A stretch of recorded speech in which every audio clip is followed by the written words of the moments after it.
लाहौल स्पीति में सबसे ऊंचा मतदान केंद्र टशीगंग को आदर्श मतदान केंद्र बनाया गया है।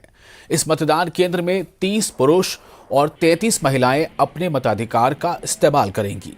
बता दें कि लाहौल स्पीति विधानसभा क्षेत्र में कुल 25,431 मतदाता हैं, जिनमें 12,293 पुरुष और 12,451 महिला वोटर हैं।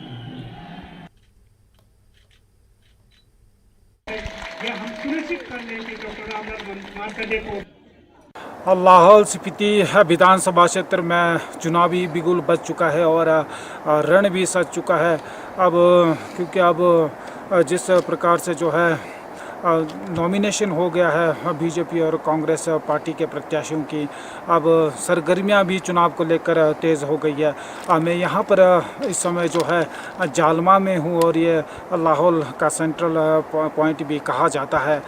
तो आप जिस प्रकार से जो है लाहौल घाटी में जो लाहौल और स्पीति की बात की जाए तो इसमें जो है मौजूदा समय में 25,431 मतदाता जो है रजिस्टर्ड हैं, जिनमें से जो सामान्य हैं वो 24,744 और डाक मत द्वारा जो है 687 मतदाता हैं। इसके साथ साथ ये भी बताना चाहूँगा कि इनमें जो है पुरुष करीब 12,293 है और इसके साथ महिलाएं भी इसमें 12,451 है। तो इसमें देखना वाली बात है कि महिलाएं जो है पुरुषों की अपेक्षा अधिक वोटर्स हैं। इसके साथ साथ जो लाहौल स्पीति में करीब जो 92 मतदाता केंद्र है जिसके माध्यम से वोट कराए जाने हैं और जो संवेदनशील जो मतदान केंद्र हैं वो 5 हैं और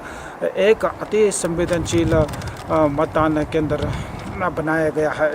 न्यूज़ 18 हिमाचल के लिए लाहौल स्पीति से प्रेम। और हिमाचल बीजेपी चुनाव प्रचार समिति के अध्यक्ष और नाहन विधानसभा से पार्टी के उम्मीदवार डॉक्टर राजीव बिंदल ने न्यूज़ 18 से खास बातचीत की। इस बातचीत में राजीव बिंदल ने कहा कि कांग्रेस में नेताओं के बीच वर्चस्व की जंग छिड़ी है और इस बार बीजेपी का मिशन रिपीट होना तय है। इस वक्त तो हमारे साथ हिमाचल बीजेपी के वरिष्ठ नेता व नाहन से पार्टी के उम्मीदवार डॉक्टर राजीव बिंदल मौजूद है। और डॉक्टर साहब, किस तरीके का रुझान आप लगातार लोगों के बीच जा रहे हैं और भाजपा दावा मिशन रिपीट का कर रही है? न्यूज़ 18 के दर्शकों को मेरा बहुत बहुत नमस्कार, बहुत बहुत प्रणाम। आज आपके माध्यम से मैं हिमाचल प्रदेश के सभी भाई बहनों को, सिरमौर जिला के नाहन विधानसभा क्षेत्र के सभी साथियों को दीपावली की हार्दिक बधाई देता हूं, शुभकामनाएं देता हूं। जहां तक चुनाव का प्रश्न है, ये स्पष्ट रूप से दिखाई देता है कि हिमाचल प्रदेश में 2022 में एक बार फिर भारतीय जनता पार्टी की सरकार बनने जा रही है और इसका कारण है भारतीय जनता पार्टी की वर्तमान सरकार ने समाज के प्रत्येक व्यक्ति के कल्याण के लिए काम किया है। वो व्यक्ति जो दूर दराज में बैठा है उसको अनेक प्रकार से सरकार ने मदद की है। ये कहा जा सकता है कि सरकार गरीब के करीब रही। ऐसा नहीं हुआ पहले कि कभी 5 लाख रुपए का स्वास्थ्य बीमा किया गया हो, प्रत्येक व्यक्ति के लिए उसका साधन मौजूद हो। आज जाते हैं मरीज जाकर के और अपना ऑपरेशन कराते हैं, कार्ड दिखाते हैं और घर में वापस आते हैं। इस प्रकार से एक अच्छा क्रम चला है। इसी प्रकार से 60 साल से ऊपर के मेरे भाई बहन, उनके लिए पेंशन का प्रावधान हुआ है और वो पेंशन का प्रावधान होने से बहुत बड़ी राहत उनको प्राप्त हुई है।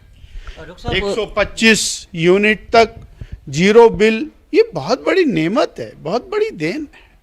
विकास का एक नया अध्याय रचा गया। हमारा मानना है कि जो बंटी हुई टुकड़ों में टूटी हुई कांग्रेस है वो सत्ता में आने वाली नहीं है। वहाँ सत्ता के लिए संघर्ष है, यहाँ सेवा के लिए संघर्ष है। वहाँ पर मुख्यमंत्री बनने के लिए लड़ाई है और यहाँ पर सेवा करने की बात है। वहाँ पर केंद्र में नेतृत्व दिशाहीन दिखाई देता है और यहाँ पर हमारा नेतृत्व डबल इंजन की सरकार की तरह से काम करता हुआ दिखाई देता है। सो बहुत अंतर है। डॉक्टर साहब, जिस तरीके से हिमाचल में ये भी देखने को मिला कि कहीं ना कहीं भाजपा से भी कहीं रुष्ट नेता है, मौजूदा में भी रुष्ट चले हुए हैं, कई पार्टी छोड़ भी चुके हैं, तो कैसे पार्टी इन सबसे निकलेगी? भारतीय जनता पार्टी ने बहुत अच्छे तरीके से टिकटों का निर्णय किया है। स्वाभाविक है, एक व्यक्ति है, उसको लगता है कि मुझे टिकट मिलनी चाहिए परंतु मुझे नहीं मिली, तो उसका गुस्सा, उनका रोष रहता है और वो पार्टी के सन्मुख अपनी बात कहता है और उसने कही है और इसका समाधान पार्टी निकाल रही है।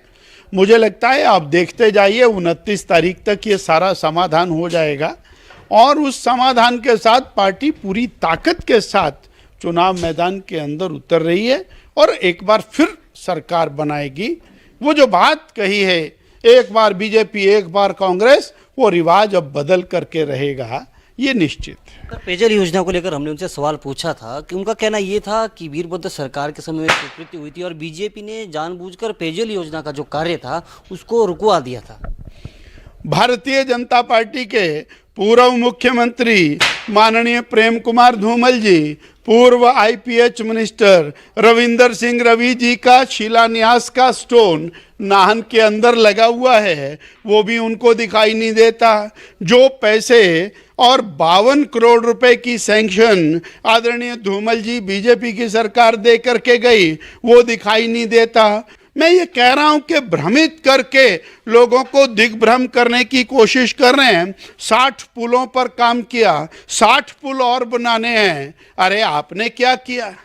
ये शब्दों का माया जाल है और चुनाव के महीने के अंदर, अगले 2 महीने में, 3 महीने के अंदर आते हैं, 5 साल तक घर में रहते हैं, आकर के जनता को दिग्भ्रमित करते हैं। पर इस बार हिमाचल की जनता, सिरमौर की जनता, नाहन की जनता दिग्भ्रमित होने वाली नहीं है। मेरा ये और मानना है, लोग विकास के साथ चलेंगे। हमने 5 साल निरंतर काम किया है और आशीर्वाद मिलेगा जनता का, हम विश्वास देते हैं। 5 साल इससे दुगनी गति के साथ समाज का काम। और अब बुलेटिन के अंत